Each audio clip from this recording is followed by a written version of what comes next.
하나님의 영광 시리즈 설교 11번째입니다. 하나님의 영광과 부흥이라는 주제의 상관성에 대해 말씀을 나누도록 하겠습니다.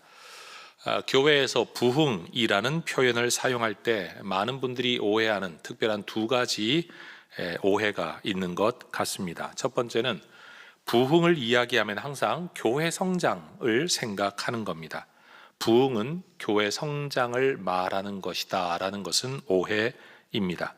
물론 부흥은 교회 성장을 가져올 수 있습니다. 그러나 역으로 교회가 성장한다고 해서 그것이 반드시 부흥이다 라고 말할 수는 없습니다. 두 번째 오해는 부흥은 우리의 감정이 뜨거워지는 것이다 라는 오해입니다. 부흥이 하나님을 향한 우리의 열정과 감정을 불러일으킬 수는 있습니다. 그러나 역으로 감정적인 뜨거움이나 성향과 성격적 열심이 반드시 부흥을 의미하지는 않습니다. 부흥이 가지고 오는 열매가 분명하긴 하지만 이 결과만을 가지고 부흥이라고 말할 수 없는 우리의 오해가 있다라는 겁니다. 구약 성경 히브리어에서 부흥을 뜻하는 명사형 단어는 없다고 합니다. 대신 부흥하다라는 동사가 있는데 한국어로 번역될 때는 이다 또는 있다라고 번역되는, 영어로는 비동사라고 호칭되어지는 하야라는 히브리어 동사가 있다고 합니다. 이 단어는 창세기 1장 24절에서 처음 쓰였는데 하나님께서 주신 창조하신 생명으로 존재하게 된 그 무엇을 의미하는데, 한글 성경에서는 생물이라고 말할 때 living creature, 살아있는, 생자, 살아있다라는 의미입니다. 그런데 이 단어가 첫 창조 사건에서는 하나님이 주신 창조의 생명으로 존재하게 된 그 무엇을 의미하는데, 이 어떤 피조된 생명체에게 다시 사용되어질 때 그 의미는 하나님께서 부여하셨던 원래의 생명력을 회복하는 것이라고 해석이 됩니다. 구약에서 이런 의미로 해석된 몇 개 성경 구절을 제가 읽어보겠습니다. 시편 138편 7절에 주께서 나를 살아나게 하셨다, 원래로 말하면 존재하게 하셨다라고 번역돼야 되는데 이것이 살아나게 하셨다라고 해석이 되죠. 이사야 57장 15절 겸손한 자의 영을 소생시키신다. 소생이 뭐죠? 다시 살게 하신다는 뜻이죠. 하박국 3장 2절에서는 우리가 너무나도 잘 알고 있는 이 번역 단어로 사용됩니다. 부흥하게 하옵소서. 따라하십시다. 살아나게, 소생하게, 부흥하게. 그러니 여러분, 구약 성경 안에서 이 부흥이라는 단어의 성경적이고 문자적인 의미는 생명력 있게 다시 살아나다, to make alive, 다시 살아나게 하다라는 의미인 겁니다. 자, 이제 신약 성경으로 넘어와서 신약 성경의 헬라어 단어들 안에서 부흥을 의미하는 단어로 가장 먼저 언급해야 될 구절은 로마서 12장 2절의 구절, 마음을 새롭게 하다, 마음을 갱신하다 라는 의미를 담고 있는 표현입니다. 마음을 새롭게 하다, 원래 있는 마음이죠. 그런데 그 마음이 새로워지는 것. 또 다른 표현에서는 깨우다, 세우다, 일으키다, 일어나다, 잠에서 일어나다라는 등의 단어들로 번역되어집니다. 여러분, 일일이 다 설명할 수는 없지만 이 모든 부흥을 의미하는 이러한 단어들을 검토해 볼 때 신약 성경 안에서 부흥이라는 것은 하나님께서 당신의 자녀들을 영적인 잠의 상태에서 또는 죽음의 상태에서 깨워 일으키셔서 영적으로 살아있는 상태, 각성의 상태로 옮겨 주시는 것. 구약과 동일하게 생명력이 재활성화되어지는 일, 그게 바로 부흥이라는 겁니다. 원래 하나님이 생명 안에 만드셨습니다. 그런데 이 생명이 생명력 있게 활성화되어지지 않은 상태에 있는 것이 그 상태로 이르게 되는 것, 이것을 부흥이라고 말한다는 겁니다. 우리는 지금 구약 성경의 언어, 그 다음에 신약 성경의 언어를 살펴보았는데, 여러분, 교회 역사학자들이 성경과 교회의 역사 전체를 연구해 볼 때 이것이 부흥이다라고 말할 수 있는 사건들과 현상들에는 7가지 공통된 특징이 있다라고 정리를 했습니다. 첫 번째, 부흥은 하나님께서 그 일시, 장소, 사람, 사건을 선택하시고 실행하시는 하나님의 주권적 역사이다라는 겁니다. 사람이 만들어낼 수 없다라는 겁니다. 여러분, 교회가 부흥회라는 행사와 집회를 열 수는 있지만 부흥회를 한다고 부흥하는 건 아닙니다. 이해가 되시죠? 여러분, 부흥은 전적인 하나님 주권의 역사입니다. 두 번째, 부흥이라고 일컬어지는 어떤 현상이 나타날 때는 항상 누군가의 간절한 기도, 그런 일이 있기를 원했던 간절한 기도가 선행되어졌었다라고 역사학자들은 이야기합니다. 그런 것들을 바라보며 간절히 기도한 일이 없는 상태에서 그런 일이 일어나지는 않는다는 거예요. 하나님의 주권적 역사이긴 한데 그것을 꿈꾸며 소원했던 기도가 전제된다라는 겁니다. 세 번째, 부흥은 성령께서 일으키시는 역사입니다. 우리가 부흥을 위해 기도할 수는 있지만 우리가 부흥을 일으킬 수는 없습니다. 부흥은 교회가 행하는 일이 아니라 교회에게 행해지는 하나님의 일입니다. 다시 말하겠습니다. 부흥은 교회가 행하는 일이 아니라 교회에게 행해지는 하나님의 일입니다. 우리는 부흥의 주체가 아니라 객체입니다. 부흥은 사람이 만들어낼 수 없는 하나님의 일이기 때문에 부흥은 전적으로 하나님의 기적의 역사입니다. 자, 네 번째, 부흥은 언제나 이미 영적 생명을 소유했던 하나님의 사람들로부터 시작됩니다. 생명이 있는 사람이 생명의 재활성화가 부흥이라고 의미한다면 믿지 않는 사람, 아예 믿음 없는 사람들로부터 부흥이 시작되는 게 아니라 믿는 사람들이 깨어남을 통하여 부흥이 시작되어진다라는 사실입니다. 다섯 번째, 부흥은 한 개인의 심령에서 시작되지만 공동체 안으로 퍼져나가는 집단적인 현상이 될 때 우리는 이것을 부흥이라고 합니다. 다시 말해, 부흥은 한 사람의 믿음이 뜨거워지는 것을 부흥이라고 말하지 않는다는 거예요. 교회 역사 안에서 부흥이라고 말할 때는 집단적인, 공동체적인 현상을 일컫는다라는 겁니다. 여섯 번째, 부흥에는 항상 죄에 대한 회개와 돌이킴으로 인한 거룩함의 회복이 개인과 공동체 안에 일어났습니다. 다시 말해, 예배만 뜨겁게 드리고 예배 드리는 사람이 많아지는 것만을 가지고는 절대 부흥이라고 말할 수 없다. 반드시 죄에 대한 회개, 그리고 윤리적, 공동체적 거룩함의 회복이 뒤따라올 때 우리는 이것을 부흥이라고 말한다라는 거죠. 그러니 여러분, 수만 명, 수십만 명이 한 교회당에 모여 예배한다고 할지라도 우리는 이걸 부흥이라고 말할 수는 없다. 그 안에 있는 사람들이 단 10명, 단 100명이라고 할지라도 공동체 모두가 죄에 대한 철저한 각성과 돌이킴을 통해 윤리와 개인의 거룩함이 회복되어지는 단계까지 나아갈 때 우리는 이것을 부흥이라고 말한다라는 겁니다. 마지막 일곱 번째, 성령의 역사로 인한 부흥에는 반드시 공통된 결과, 항상 있었던 결과가 있는데 그게 뭐냐면 말씀에 대한 태도의 변화입니다. 말씀을 사모하게 되고 말씀에 순종하게 되고 말씀을 전파하게 된다라는, 다시 말합니다. 말씀을 사모하게 되고 말씀에 순종하게 되고 말씀을 전파하게 되는 이러한 특징들이 항상 부흥 뒤에는 일어났었어요.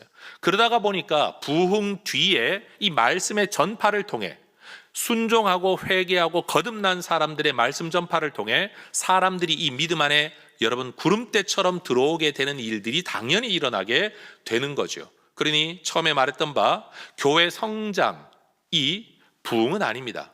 그러나 부흥은 반드시 많은 사람들을 믿음 안에 들어오게 만드는 말씀 전파의 사건, 거듭난 삶의 역사에 근거한 말씀 전파의 사건이 있다라는 사실입니다.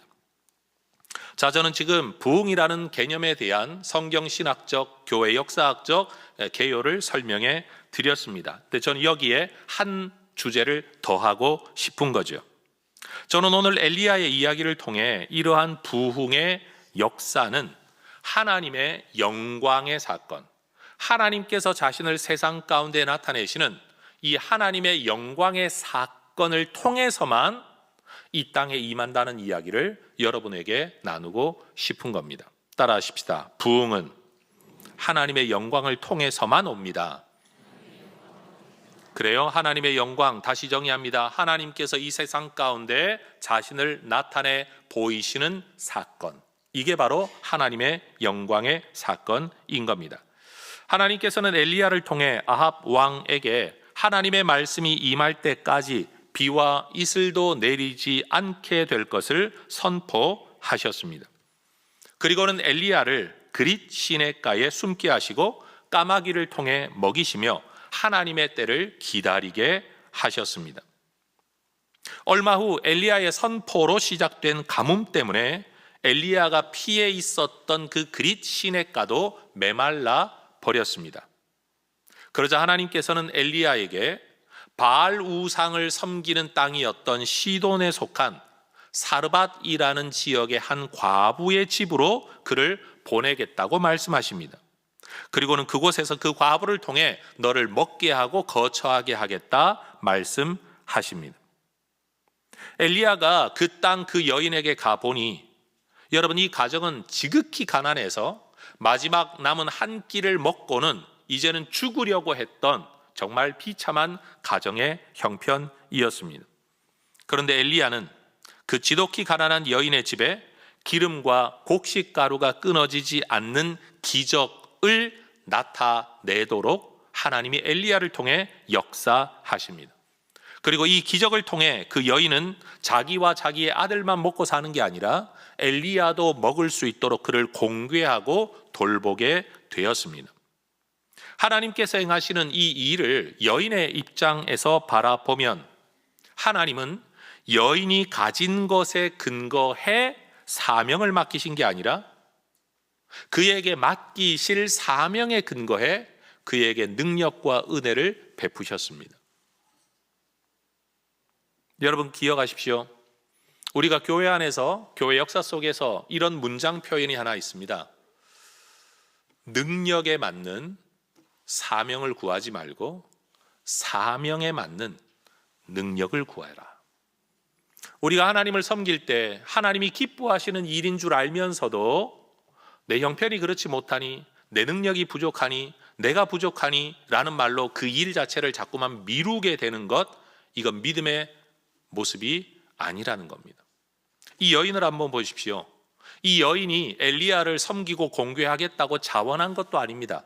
하나님의 일방적인 선택이었는데, 여러분, 하나님은 엘리야를 통해 그 여인을 살리실 뿐만 아니라 하나님의 종 선지자를 공개하도록 이 일까지도 맡기신 건 그의 능력에 근거한 일이 아니라 하나님의 사명에 근거한 일이었고, 그 사명을 행할 수 있도록 하나님이 기적적으로 공급하셨습니다. 여러분, 능력에 맞는 꿈을 꾸라라고 말하지 말고 꿈 꾸고 그 꿈에 맞는 능력을 하나님께서 주시도록 기도하는 하나님의 사람들 되시기를 축복합니다. 믿음의 사람들은 없는 형편과 없는 능력 가운데도 꿈꿀 수 있는 이유가 뭐냐? 바로 성경에 나타난 이러한 하나님의 일하심, 하나님의 특성을 이해함으로써 우리도 이 꿈을 꿀 수 있게 되는 겁니다. 그런데 이 동일한 상황에서 이런 일을 행하시는 이 일을 엘리야 입장에서 이 상황을 한번 들여다보면 지금의 이 모든 과정, 아합 왕 앞에 섰던 것, 그리고 시냇가로 피신했던 것, 이 여인의 집으로 와봤던 것, 그런데 먹을 것 없는 가정에서 하나님께서 기적을 베푸시는 것, 이 모든 것들을 통해 엘리야는 하나님의 말씀대로 순종하면 말씀대로 이루어진다는 것을 경험해 가고 있습니다. 말씀을 품고 기도하면 기도한 대로 이루어지는, 말씀에 순종하면 순종하는 과정 속에서 하나님이 일하시는 것을 보게 된다는 것을 엘리야가 지금 경험해 가고 있다라는 겁니다.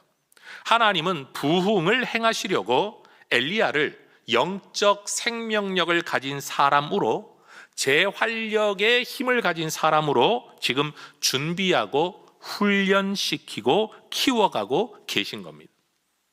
여러분, 갈멜산에서 하늘에서 불이 떨어지는 이 놀라운 일은 어느 날 한순간 일어난 일이지만 이 일을 이루시기 위한 하나님의 준비는 오래전부터 시작되어졌다는 것을 기억해야 됩니다. 예수님은 어느 한날 이 땅에 오셨지만, 때가 됨에 오셨지만, 하나님은 예수님을 이 땅에 보내시기 위해 때를 만들어 오셨다는 사실을 잊지 말아야 됩니다. 여러분, 하나님의 역사는 어느 한 날 우리에게 나타나게 될 겁니다. 그러나 그 하나님의 역사를 이루고 경험하는 하나님의 사람들은 시간 속에서 만들어져 가고 있다는 사실을 잊지 말아야 합니다. 여러분, 우리는 지금 하나님의 그 부흥의 역사를 위해 준비되어져 가고 있는 겁니다. 여러분, 지금 하나님의 영광이라는 이 시리즈 설교를 제가 하고 있는 이유가 뭡니까? 아마 어떤 분들은 그렇게 생각할 수도 있습니다. 목사님 그렇게 설교해 봐야 그런 일이 지금 일어나지도 않는데 그런 설교해야만 무슨 소용이 있냐라고 생각하실 수도 있지만, 언젠가 일어날 그 일을 위하여 저는 지금 계속 이 말씀으로 기도를 쌓아가고 있고, 우리의 소망, 우리의 마음이 하나로 모아져 우리 모두 우리 공동체가 그 꿈을 꾸는 공동체가 되기를 저는 원하고 있는 겁니다. 메시아가 오리라는 이야기가 얼마나 오랫동안, 수천 년 동안 여러분 이스라엘 사람들에게 일컬어졌었습니까? 그러나 그들이 죽어가는 동안에도 메시아는 오지 않았습니다. 그러나 때가 되었을 때 메시아는 반드시 오셨습니다. 그것처럼 여러분, 내 때에, 내가 원하는 때에 일어나지 않더라도 꿈꾸고 소망하고 믿으면 반드시 그 일이 일어날 것을 믿고 우리 모두가 한 소망, 한 꿈을 꿀 수 있게 되기를 주의 이름으로 축원합니다. 여러분, 하나님은 우리를 이 시대에 하나님의 영광의 도구로, 하나님의 부흥의 도구로 준비하고 계시는 줄 믿습니다. 여러분, 우리는 지금 그 과정 속에 있습니다. 하나님이 해성 공동체를 그렇게 사용하실 줄로 믿습니다. 그런데 여러분, 하나님의 채우심의 기적 가운데 살아가는 이 과정 속에서도 이 여인에게 또 다른 문제가 찾아옵니다. 남편 잃은 것만 해도 절망적이었고 먹고 살 것 없는 것도 절망적이었는데, 하나님의 은혜로 이제는 살아가나 싶었는데 갑자기 아들이 알 수 없는 병으로 위중하다가 숨이 끊어졌다라고 말합니다. 여러분, 남편 잃은 아내가 유일한 소망과 마음 둘 자리로 여겼던 아들마저 죽어버렸을 때 마음이 얼마나 허물어져 내렸을까요? 이 여인은 자기 삶의 생명의 은인이었던 엘리야에게 자기 삶을 두고 탄식합니다. 내 아들을 죽게 하려고 내게 오셨습니까? 이 구절을 읽어보면 마치 이 모든 죽음의 책임이 엘리야에게 있는 것처럼 여러분 원망하는 말로 들려집니다. 그러나 엘리야는 이 여인의 깨어진 마음에서 나오는 슬픔의 탄식을 있는 그대로 받아줍니다. 그리고 엘리야는 여인에게 반응하지 아니하고 오히려 하나님 앞에 나아가 기도합니다. 내 하나님 여호와여, 원하건대 이 아이의 혼으로 그의 몸에 돌아오게 하옵소서. 한말로 하면 다시 살려 주옵소서. 그러자 하나님께서 엘리야의 기도를 들으시고 죽었던 아이를 다시 살려 내십니다. 부활의 기적입니다. 하나님의 생명의 능력이 엘리야와 여인 가운데 나타난 겁니다. 간절히 기도하는 엘리야, 그에게 응답하셔서 죽은 아들을 살려내시는 하나님의 기적을 목격한 여인은 하나님도 이미 믿고 있었고 엘리야가 선지자인 것도 믿고 있었지만 다시 이런 고백을 하게 되죠. 열왕기상 17장 24절에 나오는 표현입니다. 따라 하십시다. 내가 이제야 아노라. 이 여인은 엘리야가 하나님의 사람이라는 것을 이미 알고 있었습니다. 그런데도 그가 말하죠. 내가 이제야 당신은 하나님의 사람이라는 것을, 당신의 입에 있는 여호와의 말씀이 진실하다는 것을 내가 알겠습니다. 이제야 알겠습니다. 여러분, 이미 알고 있었지만 경험되어진 정말로 기적처럼 나타난 일들을 통해 그는 더 분명히 알게 된 겁니다. 우리도 흔히 너무 감격스러울 때는 와, 이런 거 처음 본다, 이런 이야기 처음 들었다, 이런 거 처음 먹어본다 라고 말하지 않습니까?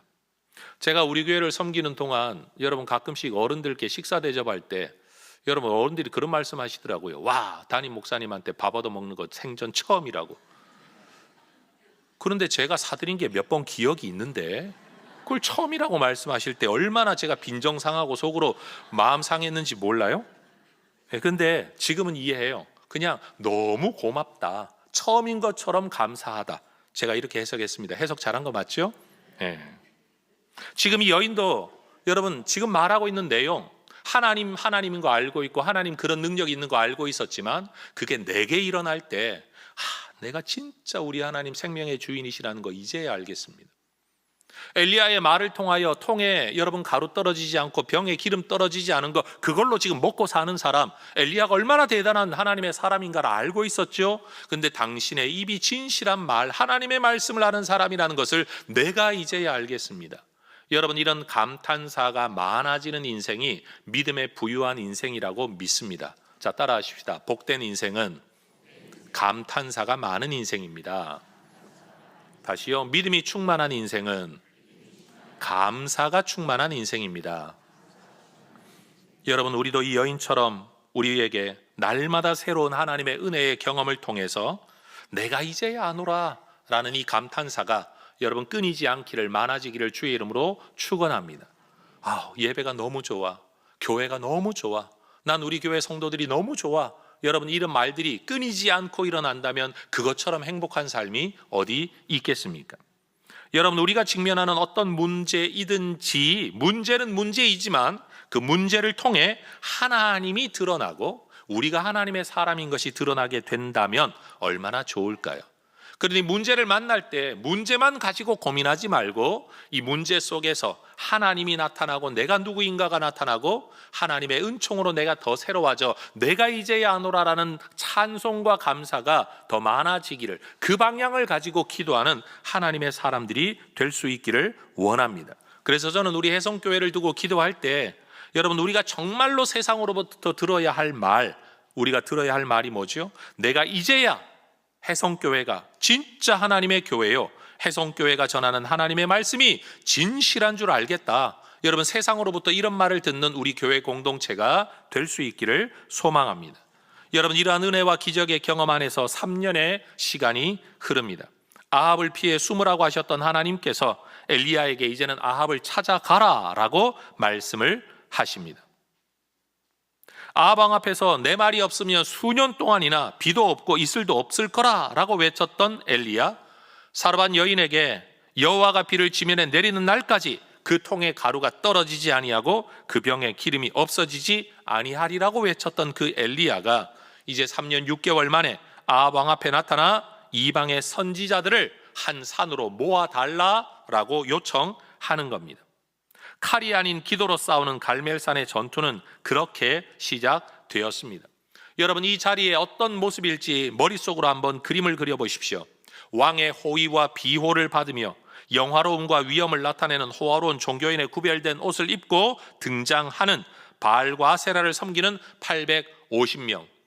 아마 그들은 분명히 여러분 많은 호의를 받으며 대접을 받으며 그 자리에 와 있을 겁니다. 그런데 그 앞에 3년 6개월, 최소 3년 6개월을 입고 다녀 지저분하고 너덜너덜한 겉옷 하나 걸치고 아무도 편들어주는 사람 없이 혼자 서 있는 엘리야.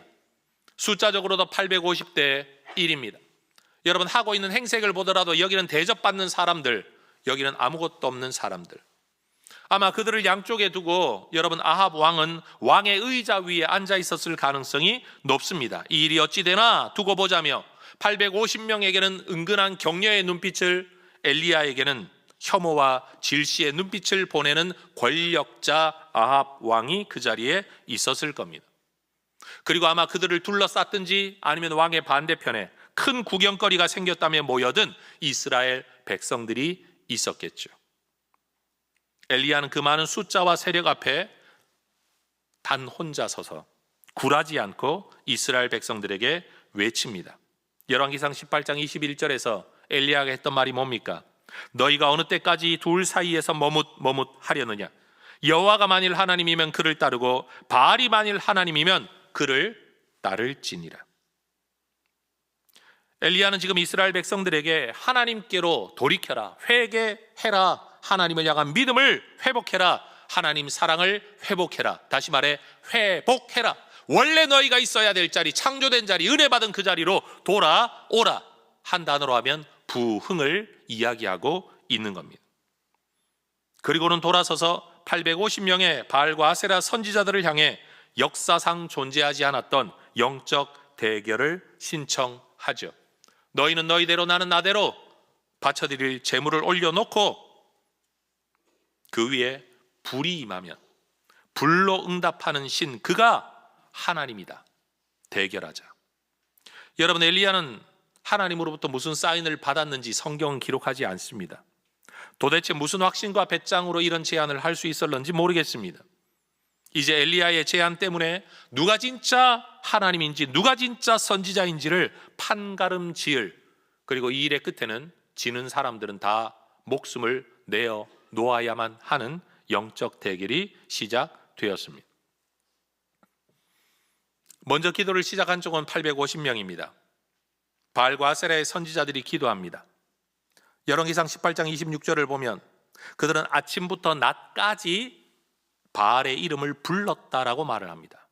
우리가 흔히 말할 수 있는 기도의 행위죠. 그들의 신의 이름을 부르는 기도의 행위. 그런데 성경은 말합니다. 아무 소리도 없고 아무 응답하는 자도 없었다. 그러자 그들은 여러분 이름을 부르는 단계를 넘어선 그 기도 행위를 넘어 제단 주위에서 뛰어놀았다라고 말합니다. 뛰어논 게 아니라 댄스, 춤췄다라는 말입니다. 우리가 아는 문화 양상을 비유컨대 보자면 여러분 무당이 여러분 신을 부르기 위하여 펄쩍펄쩍 뛰며 추는 춤, 초혼, 혼을 불러내기 위해, 귀신을 불러내기 위해 추는 춤, 여러분 좀 더 적극적인 종교 행위로 들어간 겁니다. 그런데 이것도 별 효력이 없자 28절에 보면 그들은 자기 몸을 상하도록 자해합니다. 칼과 창으로 그들의 몸을 상하며 피가 흐르게 만들었다. 여러분 이름 부르는 기도, 여러분 뛰어놀며 춤추면서 신을 구하고 행위를 하는 것, 더 나아가 이제는 자기 몸을 자해하며 피를 흘려 간구하고 있는 겁니다. 그런데 29절까지 가보면 여러분 이러한 간절한 기도 행위가 아침부터 정오를 지나 저녁 소재 드릴 때, 곧 최소 오후 3시까지 될 때, 여러분 그 단계가 되었을 때 그들은 성경은 말합니다. 미친 듯이 떠들었다. 여러분 미친 듯이 떠들었다는 말은 그 기도나 기도의 행위나 여러분 자기 몸을 상하게 하는 모든 모습들을 객관적으로 바라볼 때 야 미친 거 아니야? 라고 말할 만큼 간절하고 절실했다라는 뜻입니다. 그런데 성경은 뭐라고 말합니까? 아무 소리도 없고 응답하는 자나 돌아보는 자가 아무도 없었다. 여러분 사람의 진실함과 열정과 간절함이 기도 응답의 근거라고 한다면 이들은 응답받았어야 마땅합니다. 흔히 치성이면 여러분 감천, 여러분 지성이긴 하지만 사실 치성을 드린다고 말하잖아요. 여러분 정말로 지극한 정성을 다 바치면 하늘이 응답한다라고 말을 한다면 이들은 응답받았어야 됩니다. 그런데 이들의 문제는 열정이나 정성의 문제가 아니라 잘못된 믿음의 대상에 있었던 겁니다. 성경이 일컬어 그들을 두고 말하는 아무도 없다. 그들의 신은 응답할 수 없는 존재, 아무, 영어로는 no one. 여러분 바로 그것이었습니다. 이제 아무 응답 없는 바알과 아세라 선지자들의 뒤를 이어 엘리야의 기도 차례가 되었습니다. 그동안 엘리야는 가뭄을 선포하는 일을 통해, 사라밧 과부 집안의 일을 통해, 죽었던 아들이 살아나는 사건을 통해 이미 오랜 기도와 응답의 훈련과 경험을 가지고 있었습니다. 여러분 바알과 아세라의 제사장들이 아침부터 오후 3시까지 너무 많은 시간을 자기가 이미 써버려서 이제 해질녘까지 한두 시간밖에 남지 않았습니다. 여러분 기도하는 시간은 공정하지 않은 겁니다. 그쪽이 너무 많은 시간을 써버린 겁니다. 아마 여러분 내가 이것을 통해 죽을 수도 있다라는 위기감을 느꼈다고 한다면 이거는 불리하다, 공정하지 않은 대결이다, 엘리야가 투정할 수도 있었겠지만 엘리야는 그게 중요하지 않았습니다. 왜요? 우리 하나님이 시간에 구애받는, 기도의 길이에 구애받는 응답자가 아니시기 때문입니다. 엘리야는 기도에 앞서 버려지고 방치되어 있는 무너져버린 여호와의 제단을 먼저 고쳐 쌓습니다. 수축, 고쳐 쌓다. 여러분 이기기를 원한다면 무슨 꼼수라도 써야 할 상황입니다. 왜요? 지면 자기 목숨을 내어놓아야 하니까요. 그런데 엘리야는 꼼수를 쓰는 게 아니라 오히려 재물에 불이 붙기 힘들도록 거기에다 물을 갖다 붓습니다. 성경 33절과 34절의 말씀을 보면 4통에 물을 갖다 붓는데 이걸 3번이나 했다 그랬으니까 몇 통 갖다 부은 거예요? 4통을 3번이에요. 곱하기 해보세요. 12통을 갖다 부은 겁니다. 물을 얼마나 많이 부었는지 제단이 다 젖어버리고, 여러분 나무 다 젖어버리고, 땅이 다 젖어버리고, 여러분 제단 둘레 파놓은 도랑에 물이 가득 찰 만큼 채워졌다, 성경은 그렇게 이야기합니다. 여러분 어차피 사람이 붙이는 이 땅의 불이 아니라 하늘에서 내려오는 불이라면 재물과 나무와 땅이 젖어 있든 말든 그건 중요하지 않다라는 것을 엘리야는 보여주고 싶었던 겁니다.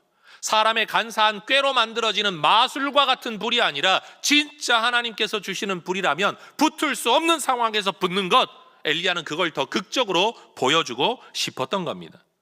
하나님에게 인생을 걸고 하나님의 응답에 내 삶을 건 이상 오히려 문제가 심각할수록, 상황이 어려울수록, 과정이 꼬여갈수록 이런 것들은 중요한 게 아니다.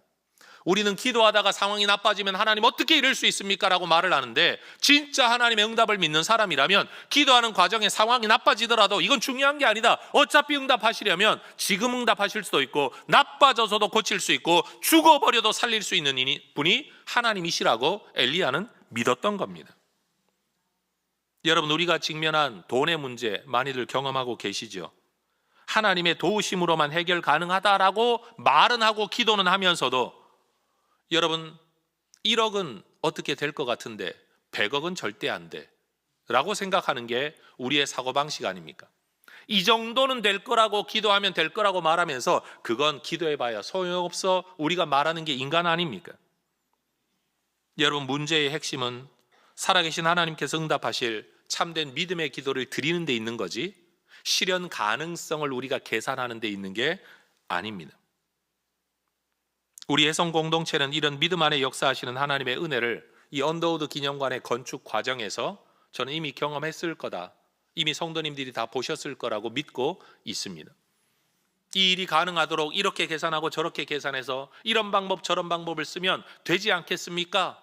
저는 이게 진짜 하나님이 하시는 일이라는 걸 보여드리기 위해 장로님들께 말씀했습니다. 그런 방법 다 안 쓰고 오로지 기도하겠습니다. 그리고 우리는 이 일이 이루어졌음을 우리는 다 경험하고 있습니다. 전 여러분에게 이런 부탁드리고 싶어요. 여러분 목사의 설교만 듣고 믿음 생활하지 말고 목사가 사는 모습을 보고, 목회하는 모습을 보고, 교회가 운영되는 모습을 보고서도 여러분의 믿음이 성장될 수 있기를 축복합니다. 여러분 교회가 믿는 하나님, 교회가 섬기는 하나님, 여러분이 섬기는 바로 그 하나님이에요. 교회의 은혜를 베푸시는 하나님이 여러분에게도 은혜를 베푸신다라는 사실입니다. 여러분 엘리야가 살아계신 하나님께 드렸던 믿음의 기도 내용이 무엇입니까? 사실 언더우드 기념관을 건축하면서 제가 하나님께 드렸던 기도가 이 본문의 기도였었습니다. 열왕기상 18장 36절과 7절을 여러분 화면을 보면서 같이 한번 읽어 보겠습니다. 아브라함과 이삭과 이스라엘의 하나님 여호와여, 주께서 이스라엘 중에서 하나님이신 것과 내가 주의 종인 것과 내가 주의 말씀대로 이 모든 일을 행하는 것을 오늘 알게 하옵소서. 여호와여 내게 응답하소서, 내게 응답하소서. 이 백성에게 주 여호와는 하나님이신 것과 주는 그들의 마음을 되돌이키신다는 것을 알게 하옵소서. 엘리야는 지금 5가지 주제를 두고 기도하고 있습니다. 표면적으로는 하늘의 불을 구하는 기도였지만 이 불을 구하는 목적이 뭐냐? 하나님이 진짜 하나님인 것 알게 하옵소서. 내가 하나님의 종이라는 것 저들이 알게 하옵소서. 내가 하는 이 일이 내 일이 아니라 하나님이 하시는 일이라는 걸 알게 하옵소서. 하나님이 진짜 하나님이 있기 때문에 이스라엘이 그 하나님을 섬겨야 된다는 것 알게 하옵소서. 이 일을 위해 하나님이 저들의 마음을 돌이키시려고 이 일을 하고 있다는 걸 알게 하옵소서. 여러분 이러한 엘리야의 기도의 결과가 뭡니까?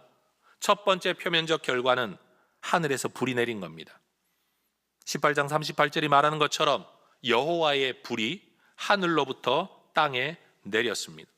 그 불은 번제물만 태운 게 아니라 나무를 태우고 돌을 태우고 흙을 태우고 도랑의 물을 핥아버렸다. 핥았다는 게 뭡니까? 여러분 흘러넘쳐 고여있던 물이 다 증발되어질 만큼 강력한 하늘의 불이 임한 겁니다. 물로 끌 수 있는 세상의 불이 아니라 물로 제어할 수 없는 하늘의 불이었습니다. 여러분 이 땅을 사는 동안 세상의 불과 같은, 세상의 돈의 능력, 권력의 능력, 유명세의 능력, 여러분 인맥의 능력, 이 모든 것들을 우리는 경험하여 살지만 하나님의 은혜는 이 모든 것들을 넘어서는 그것으로 제어할 수 없는 하늘의 능력입니다. 여러분, 이것을 경험하는 여러분의 인생 되시기를 축복합니다. 여러분, 하나님의 진짜 능력을 경험하지 못한 사람은 세상이 너무 커 보입니다. 그래서 그런다고 해서 되겠어? 왜요? 하나님의 능력보다 세상이 더 커 보이니까요. 그런데 진짜 하나님의 능력을 경험한 사람 뭐라고 말을 하는가 하면 그까지 아무 소용없어. 하나님이 하시면 다 돼. 여러분은 어느 편에 서 계신 분들이십니까? 두 번째 결과는 이 모든 사건의 결과로 사람들 마음속에 일어난 변화입니다. 18장 39절을 보면 모든 백성이 보고 엎드려 말하되 여호와 그는 하나님이시로다. 여호와 그는 하나님이시로다. 우리가 조상들이 섬겨왔던 여호와, 그분이 진짜 하나님이야. 여호와가 엘로힘이야. 엘샤다이 하나님이야. 그들이 지금 그렇게 고백하게 되는 겁니다. 하늘의 불이 번제물과 나무와 돌과 흙을 다 태워버렸다는 사실도 중요하지만 제가 정말로 주목하고 싶은 이 결과는 이 일을 통해 백성들의 마음이 하나님께로 돌아왔다라는 겁니다. 하나님이 행하시는 놀라운 일, 기적의 일, 하나님이 그 능력을 나타내시고 존재를 나타내시는 이 하나님의 영광의 사건의 결과가 뭐냐? 사람들이 있어야 할 원래 자리, 마음의 자리로 돌아왔다. 그게 뭐죠? 개인적으로는 믿음으로 돌아온 것이고 공동체적으로 보면 부흥이 일어났다라는 겁니다. 있어야 할 원래 창조의 자리, 가져야 할 원래 믿음의 자리, 가져야 할 원래 경배의 그 자리, 인정의 자리로 돌아온 겁니다. 하나님의 영광의 결과는 개인에게는 믿음이고 공동체에게는 부흥인 겁니다. 여러분, 저는 우리가 우리 시대에 단순히 내 개인적인 믿음과 내 개인적인 평안만 구하지 말고 여러분 공동체적이고 집단적인 부흥까지도 기도하는 우리 혜성교회가 될 수 있기를 소망합니다. 우리의 존재와 삶과 사역을 통해 혜성교회가 섬기는 하나님이 진짜 살아계시는 참 하나님이라는 걸 세상이 알게 되기를 원합니다. 혜성교회가 진짜 하나님을 섬기는 진짜 교회, 살아있는 교회, 하나님이 역사하시는 교회라는 것이 이 세상 가운데 드러나기를 저는 소망합니다. 혜성교회가 하나님의 뜻대로 이 모든 일들을 행하고 있다는 것을 여러분 그들이 알게 되기를 원합니다. 살아계신 참 신이신 하나님께서 이 지역의 모든 사람들이 하나님을 알게 되고 예배하게 되고 구원 얻는 데 이르기를 원하신다는 것을 그들이 알고 그 생명의 자리, 예배당의 자리로, 여러분 예배하는 자리로 돌아오게 되기를 소망합니다. 엘리야의 목숨이 위태로웠던, 너무나도 외로웠던 단 한 사람만 서야 했던 그 자리, 여러분 영적으로, 정서적으로 얼마나 외로웠을까요? 영적으로 얼마나 그 짐이 크게 느껴졌을까요? 육체적으로 얼마나 고통스러웠을까요? 그러나 그 자리에서 하나님의 영광이 나타났습니다. 그리고 부흥이 일어난 겁니다. 여러분, 우리가 지고 살아가는 짐을 너무 힘들다, 너무 괴롭다, 왜 나만, 이렇게만 자꾸 생각하지 말고 여러분 그 자리가 하나님의 영광의 자리가 될 수 있고 이 일을 통해 하나님의 부흥이 일어날 수도 있다는 여러분 눈을 뜨시기를 축복합니다. 눈을 뜨시기를 축복합니다. 이렇게 놀라운 일은 아무에게나 일어나는 일은 아닐 것입니다. 엘리야는 하나님께서 그를 이끄시는 과정 속에서, 훈련의 과정 속에서 이런 믿음이 쌓여 갔을 것입니다. 하루아침에 되지 않습니다, 여러분. 그냥 은혜 받으면 어느 날 될 거라고 생각하지만 하나님은 이 놀라운 갈멜산의 전투를 앞에 놓고 3년 6개월 동안이나 엘리야를 준비시켜 오셨습니다. 우리도 그렇게 준비되고 있는 겁니다. 어느 날 갑자기 믿음의 용사가 되는 게 아니라 매 삶의 작은 문제 속에서 기도와 응답 속에 하나님의 뜻을 깨닫는 설교와 성경의 묵상을 통해 우리도 지금 그런 인물로 자라가고 있는 과정인 줄로 믿습니다. 그 믿음이 있는 사람만이 하나님이 응답하실 것을 확신하여 재물에 물을 부어 도랑이 차기까지 행할 수 있습니다. 다른 사람은 말할 겁니다. 너 미쳤냐? 야, 불이 임하려면 건조해야지. 건조해야 불이 잘 붙지. 그러나 하나님의 불은 건조해야만 붙는 불이 아닙니다. 조건이 되어야만 일어나는 하나님의 역사가 아니라는 겁니다. 진짜 하나님의 역사가 아니면 목숨까지도 내어놓겠다는 각오를 엘리야는 이미 하고 있었습니다. 엘리야는 도망갈 준비를 해놓고 여러분 싸우는 척하지 않았습니다. 소위 말해 시작하면서부터 출구 전략을 짜놓지 않았다라는 겁니다. 실패했을 때 변명거리를 준비하지 않았습니다. 여러분, 하나님을 최후의 보루로 삼는 이런 믿음을 우리 모두가 가질 수 있기를 축복합니다. 하나님의 영광, 그리고 개인의 믿음, 그리고 집단적인 부흥. 여러분, 이 소원은 저의 소원이 아니라 사실은 성경의 소원이고 하나님의 소원입니다. 해성교회를 부임하면서부터 여러분에게 입이 닳도록 외쳤던, 설교했던, 이야기했던 성경의 이야기가 하나 있습니다. 바로 에스겔서 37장 마른 뼈가 살아나 하나님의 군대가 되는 환상입니다.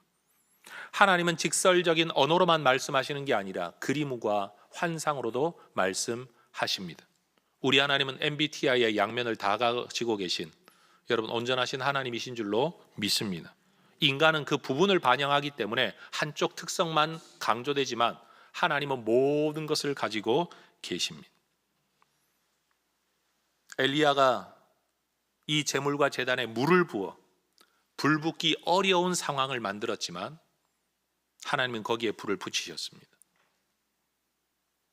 하나님은 에스겔에게 질문합니다. 이 마른 뼈, 여러분 죽어서 있는 사람이 살겠냐 정도가 아닙니다. 말라버린 뼈, 그것도 다 갈갈이 부서져 흩어져 있는 뼈가 살아나겠느냐라고 질문하십니다.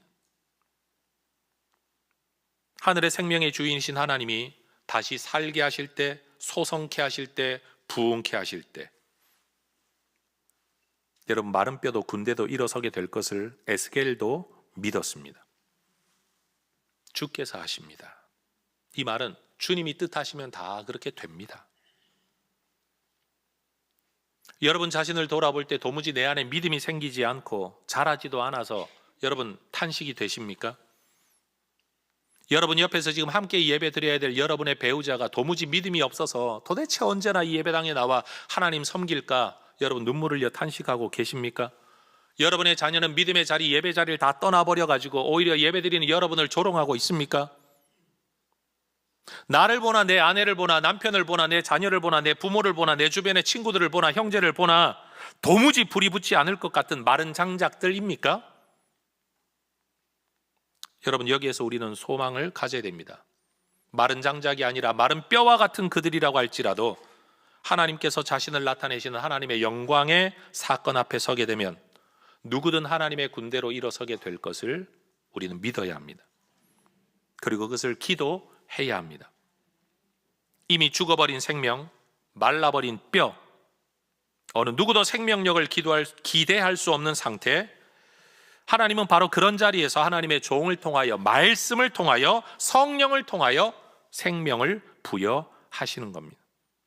에스겔서 37장 4절에서부터 6절의 말씀을 여러분과 함께 마지막으로 읽어보기를 원합니다. 함께 읽겠습니다. 시작.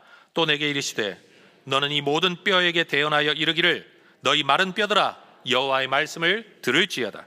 주 여호와께서 이 뼈들에게 이같이 말씀하시기를 내가 생기를 너희에게 들어가게 하리니 너희가 살아나리라. 너희 위에 힘줄을 두고 살을 입히고 가죽을 덮고 너희 속에 생기를 넣으리니 너희가 살아나리라. 또 내가 여호와인 줄 너희가 알리라. 여러분 하나님을 알게 되는 일이 어떻게 일어납니까? 살아남을 통해 알게 되는 겁니다. 알아야 살아나는 게 아니라 살아남을 통해 하나님을 알게 될 거라는 겁니다. 여러분 하나님을 믿는 하나님의 사람들이 여러분 하나님의 영광을 사건을 통해서 비로소 하나님을 더 하나님으로 알게 되는 내가 이제야 아노라 라고 말하는 그 일이 여러분 그냥 외워 불렀던 찬송이 감동의 찬송이 되고 여러분 그냥 예배 시간에 참석하는 예배였다가 하나님 앞에 눈물로 드리는 예배가 되게 된다라는 겁니다. 이 모든 일이 어떻게 일어나느냐? 하나님의 영광의 사건을 통해서만 가능하다라는 겁니다. 엘리야의 사건을 여러분 우리의 가슴에 담고 에스겔의 환상을 우리의 눈에 담기를 원합니다. 여러분 우리가 젖은 장작 그리고 마른 뼈 같을지라도 하나님의 영광 앞에 서면 여러분 불타게 되고 여러분 군대로 일어나게 될 것을 우리의 가슴에 소망으로 품게 되기를 원합니다. 여러분, 저는 혜성교회가 성장하는 것을 꿈꾸는 게 아닙니다. 혜성교회를 통해 이 지역과 이 시대에 여러분 영광스러운 부흥이 일어나는 것을 저는 꿈꿉니다. 그 부흥을 통하여 혜성교회만이 아니라 모든 교회들이 채워지고 없던 교회들이 세워지고 여러분 시큰둥했던 예배가 뜨거워지고 그냥 노래로 불렀던 찬양곡들이 여러분 우리의 뜨거운 고백이 되는 일들이 우리에게 일어나기를 원합니다. 그저 기독교 쇠퇴 시기를 살아가는 축소 사회 속에 있는 우리가 그저 줄지 않았다, 조금이라도 늘고 있다라는 것으로 만족하는 게 아니라 여러분 하나님의 영광을 보고 하나님의 부흥을 보는 것을 여러분 저는 꿈꿉니다. 오로지 말씀을 통해 오로지 성령을 통해 이 일이 일어나게 되겠죠. 그 앞에 서게 되면 우리는 여러분 절대로 메마른 예배를 건조한 찬양을 부를 수 없을 겁니다. 지금의 예배에 저는 만족하지 않습니다. 진짜 감격의 예배를 하나님 앞에 올려드릴 수 있게 되기를 소망합니다. 지금도 진실한 믿음이겠지만 더 진실한 믿음의 고백을 하나님 앞에 올려드릴 수 있기를 소망합니다. 하나님의 영광만이 개인에게 믿음을 가져다 주고 공동체 집단적인 부흥을 가지고 온다는 이 사실, 그래서 우리는 하나님의 영광을 꿈꾸고 소망하고 기도해야 할 것입니다. 기도하겠습니다.